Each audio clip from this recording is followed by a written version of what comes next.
আপনার কাছে যদি 2 থেকে 5 লাখ টাকার বাজেট থেকে থাকে এবং আপনি যদি ইউরোপে আসার কথা ভেবে থাকেন, তাহলে আপনার পছন্দের তালিকায় রাখতে পারেন পোল্যান্ডকে।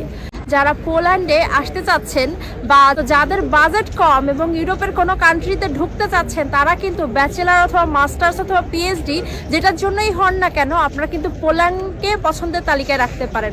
কারণ পোল্যান্ডে পড়াশোনার জন্য টিউশন ফি একদমই কম। এখানে মাত্র 1.5 থেকে 2 লাখ টাকা থেকে শুরু করে 5 লাখ টাকার মধ্যে টিউশন ফি দিয়ে আপনি আপনার পড়াশোনা শেষ করতে পারেন। আর আপনি যদি একজন ইন্টারন্যাশনাল স্টুডেন্ট হিসাবে পোল্যান্ডে পড়াশোনার জন্য আসেন, তাহলে আপনি পড়াশোনার পাশাপাশি পার্ট টাইম কাজ করতে পারবেন, সপ্তাহে 20 ঘন্টা করে, এবং হলিডেতে আপনি ফুল টাইম ওয়ার্ক করতে পারবেন।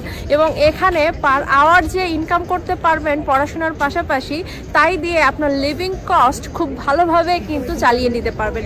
তো এইটা কিন্তু খুব ভালো একটা সুযোগ। এখন কথা হচ্ছে অ্যাপ্লিকেশন করবেন কখন। পোল্যান্ডে আসার ক্ষেত্রে অ্যাপ্লিকেশনের সময়টা ডিপেন্ড করে আপনি কোন ইউনিভার্সিটিতে অ্যাপ্লাই করবেন। এটা ইউনিভার্সিটি টু ইউনিভার্সিটি ভ্যারি করে। নর্মালি দেখা যাচ্ছে যে অক্টোবরের মধ্যেই আর কি অ্যাপ্লিকেশন, মানে যারা সেপ্টেম্বরে ইনটেকে আসতে চায় তাদের জুন জুলাইয়ের মধ্যে অ্যাপ্লিকেশন প্রসেসটা শেষ হয়ে যায়। তাহলে আসেন এবার জেনে নেই কিভাবে অ্যাপ্লিকেশন করবেন। আপনি মোবাইল ব্যবহার করেন অথবা ল্যাপটপ ব্যবহার করেন না কেন, প্রথমে হচ্ছে গুগলে যাবেন। গুগলে যে আপনাকে সার্চ দিতে হবে স্টাডি ইন পোল্যান্ড, মানে আপনি যে দেশেই পড়তে চান না কেন এই একটা জিনিস লিখে সার্চ দিলে জিনিসটা কিন্তু সহজ হয়ে যায়। এই যে দেখেন অনেকেই অনেক কিছু লিখে সার্চ দিয়েছে। তো আমি এই স্টাডি ইন পোল্যান্ড লিখে সার্চ দেওয়ার পরে দেখবেন অনেকগুলো পেজ চলে আসছে। আপনি এখন এই পোর্টালে যাবেন, ওটা হচ্ছে গভর্নমেন্ট একটা পোর্টাল, এবং ওখানে লেখা দেখবেন, ভিতরে গেলেই দেখতে পাবেন এরিয়া, লেভেল, ল্যাঙ্গুয়েজ এবং গো।